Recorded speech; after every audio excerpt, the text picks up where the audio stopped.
Ya jelas dong, ketahuan aja. Aku juga bawa kok. Kamu juga bawa? Kita semua sama aja. Geng gua kalah lagi. Ayo cabut kelas lah. Kelasnya bosen banget. Ayo cabut aja. Ayo, ojek ya.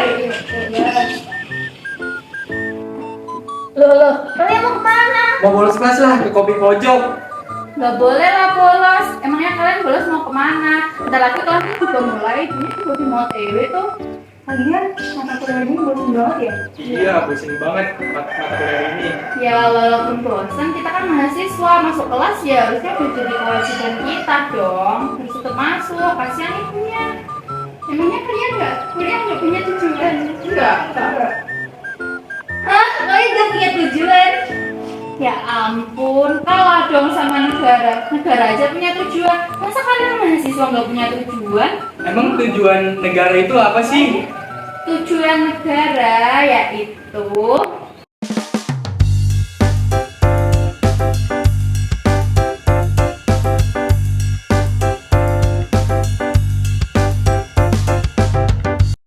Bismillahirrahmanirrahim. Assalamualaikum warahmatullahi wabarakatuh. Apa kabar teman-teman? Baik, pada kesempatan kali ini kami dari kelompok 2 mata kuliah ilmu negara akan menjelaskan kepada teman-teman apa itu tujuan negara menurut beberapa ahli yang telah menjelaskan bagaimana tujuan negara itu. Nah, yang pertama adalah Plato. Menurut Plato, tujuan negara adalah mencapai keadilan yang sempurna dan menciptakan kehidupan yang harmonis bagi seluruh warga negara. Plato percaya bahwa negara ideal harus berfungsi untuk memenuhi kebutuhan manusia secara menyeluruh, baik secara material maupun spiritual. Plato menguraikan pandangannya tentang negara dalam karyanya yang berjudul The Republic, di mana ia mengemukakan gagasan bahwa keadilan tercapai jika setiap individu dan golongan menjalankan tugas sesuai dengan bakat dan kemampuannya. Berikut beberapa tujuan negara menurut Thomas Aquinas. 1. Mencapai kebaikan bersama. Negara harus bertujuan untuk menciptakan kondisi sosial yang mendukung kehidupan yang baik bagi semua anggota masyarakat, bukan hanya untuk kepentingan individu atau kelompok tertentu. 2. Mewujudkan keadilan. Negara bertugas untuk menegakkan keadilan melalui hukum yang adil, sehingga setiap orang mendapatkan hak dan kewajibannya secara proporsional dan sesuai dengan hukum moral. 3. Mengatur ketertiban sosial. Negara memiliki tanggung jawab untuk menciptakan ketertiban sosial dan menghindari kekacauan yang bisa menghambat pencapaian kebaikan bersama. 4. Melindungi hak individu. Negara juga harus melindungi hak-hak dasar individu, seperti hak hidup, kebebasan, dan properti sesuai dengan hukum alam yang mengarah pada kebahagiaan. 5. Mempromosikan kehidupan yang baik. Negara seharusnya membantu warga negara untuk menjalani hidup yang sesuai dengan nilai-nilai moral dan religius, sehingga mereka dapat mencapai kebahagiaan yang hakiki, yaitu hidup yang baik menurut ajaran Tuhan. Tujuan pembentukan negara menurut Sangyang, tujuan negara adalah membentuk kekuatan negara yang sebesar-besarnya. Sangyang berpendapat bahwa negara dan rakyat memiliki perbedaan yang sangat tajam dan perbedaan ini akan membentuk kekuasaan negara.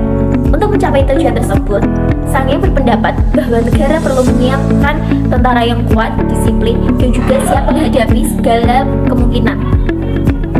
Sangyang juga berpendapat bahwa dalam setiap negara, pemerintah dan rakyat akan selalu berhadapan dan bertentangan. Jika salah satunya kuat, yang lainnya harus lemah. Selanjutnya, menurut Harold Jaraski, tujuan negara adalah untuk menciptakan keadaan di mana rakyat dapat mencapai keinginan-keinginannya secara maksimal.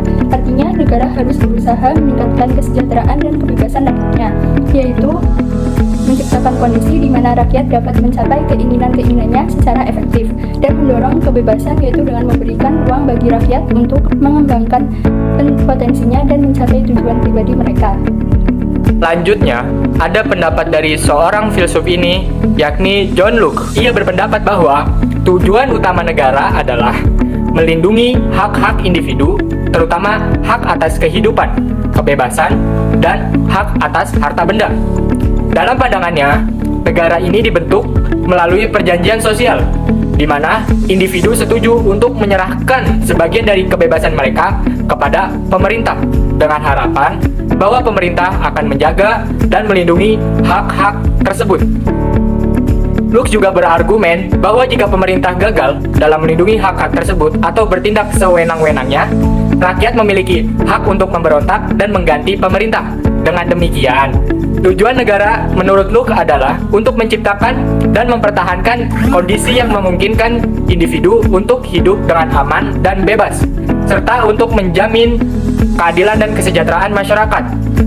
Dari pandangan ini, sangat mempengaruhi pemikiran politik modern dan konsep demokrasi. Selanjutnya, tujuan negara menurut Niccolo Machiavelli adalah menjamin stabilitas keamanan dan kekuasaan negara itu sendiri. Dalam pandangan Machiavelli, negara adalah entitas yang harus dijaga keberlangsungannya di atas segalanya.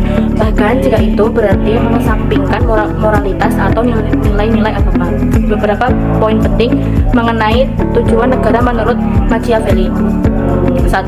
Menjaga stabilitas dan ketertiban. Negara harus memastikan tidak terjadi kekacauan atau pemberontakan yang dapat mengancam eksistensinya. Stabilitas dianggap lebih penting daripada kebebasan individu atau nilai moral. Bahkan tanpa stabilitas, negara tidak dapat bertahan. 2. Mempertahankan kedaulatan. Negara harus kuat dan mandiri, tidak bergantungan pada kekuatan asing. Menurut Machiavelli, penguasa yang tidak mampu mempertahankan kedaulatan akan mudah ditunjukkan oleh kekuatan luar jika memperluas kekuasaan. Salah satu tujuan negara adalah memperluas pengaruh dan wilayahnya. Ini bukan soal ekspansi geografi, tetapi juga tentang membangun otoritas yang dihormati dalam dan di luar negeri. 4. Menciptakan kemakmuran bagi rakyat. Meski tidak selalu menjadi fokus utama, Machiavelli mengakui bahwa rakyat yang merasa puas akan mendukung negara dan penguasanya. 5. Menyediakan kekuatan militer yang kuat. Machiavelli percaya bahwa kekuatan negara sangat bergantungan pada militernya. Machiavelli melihat negara sebagai alat kekuasaan dengan tujuan utamanya memastikan kelangsungan hidup dan kejayaan negara itu sendiri. Segala tindakan penguasa dapat dibenarkan jika membawa manfaat yang bagi negara, terlepas dari pandangannya moral atau etika tradisional.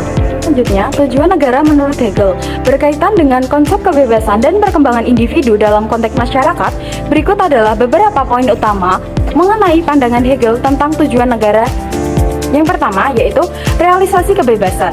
Hegel berpendapat bahwa tujuan utama negara adalah untuk mewujudkan kebebasan individu. Negara harus menciptakan kondisi di mana individu dapat mengembangkan potensi mereka secara maksimal. Yang kedua, ada perwujudan etika. Negara dianggap sebagai manifestasi dari etika universal. Hegel percaya bahwa negara mengatur hubungan antara individu dan kelompok dalam masyarakat, menciptakan struktur yang mendukung moralitas dan keadilan. Yang ketiga, ada kesatuan dan harmoni. Hegel menekankan pentingnya kesatuan dan harmoni dalam masyarakat. Negara berfungsi untuk disatukan berbagai kepentingan dan tujuan individu menjadi suatu kesatuan yang harmoni. Yang keempat, ada perkembangan sejarah. Hegel melihat negara sebagai hasil dari proses sejarah yang dialami oleh masyarakat. Negara mencerminkan perkembangan rasionalis dan kebebasan yang lebih tinggi dalam sejarah yang manusiawi. Yang kelima, ada perlindungan hak individu. Negara juga berfungsi untuk melindungi hak-hak individu sehingga warga negara dapat hidup dalam keamanan dan ketertiban. Secara keseluruhan, bagi Hegel, tujuan negara adalah untuk menciptakan ruang bagi kebebasan individu dalam konteks etika dan sosial, serta untuk mewujudkan kesatuan dan perkembangan dalam masyarakat. Selanjutnya adalah tujuan negara menurut Immanuel Kant. Menurut Immanuel Kant, tujuan negara adalah mewujudkan tatanan yang memungkinkan kebebasan individu secara maksimal dalam bingkai hukum yang adil. Pemikiran ini berlandaskan pada prinsip moral dan hukum yang universal, di mana negara berfungsi untuk memastikan kebebasan individu berjalan dengan harmonis tanpa mengganggu kebebasan orang lain. Berikut adalah pemikiran Immanuel Kant tentang tujuan negara. Yang pertama adalah menjamin kebebasan individu. Negara bertujuan untuk melindungi kebebasan setiap individu, selama kebebasan tersebut tidak merugikan atau membatasi kebebasan orang lain. Negara harus menciptakan sistem hukum yang memungkinkan kebebasan ini dapat dijalankan secara setara. Yang kedua adalah menciptakan keadilan. Immanuel Kant percaya kalau hukum dan keadilan adalah pilar utama bagi suatu negara. Negara harus memastikan bahwa setiap individu mendapatkan haknya tanpa adanya diskriminasi. Yang ketiga adalah mengatur kehidupan bersama melalui kontrak sosial. Negara dibentuk berdasarkan kontrak sosial, yaitu kesepakatan bersama untuk hidup di bawah aturan hukum demi menjaga kebebasan dan hak individu. Konsep ini menjadi dasar bagi legitimasi pemerintahan. Yang keempat adalah perdamaian abadi. Immanuel Kant menyatakan bahwa tujuan akhir dari negara adalah untuk mencapai perdamaian yang abadi, baik dalam tatanan nasional maupun internasional. Hal ini diwujudkan melalui penghormatan terhadap hukum internasional, kerjasama antar negara, dan pelindungan hak asasi manusia. Bagi Immanuel Kant, negara yang ideal adalah negara hukum yang menghormati dan menjaga kebebasan warga negaranya, serta mengutamakan keadilan demi tercapainya kehidupan yang damai dan harmonis. Selanjutnya, tujuan negara Indonesia menurut Undang-Undang 1945. Tujuan negara Indonesia tercantum dalam alinea keempat pembukaan Undang-Undang Dasar 1945, yaitu yang pertama, melindungi segenap bangsa dan seluruh tumpah darah Indonesia.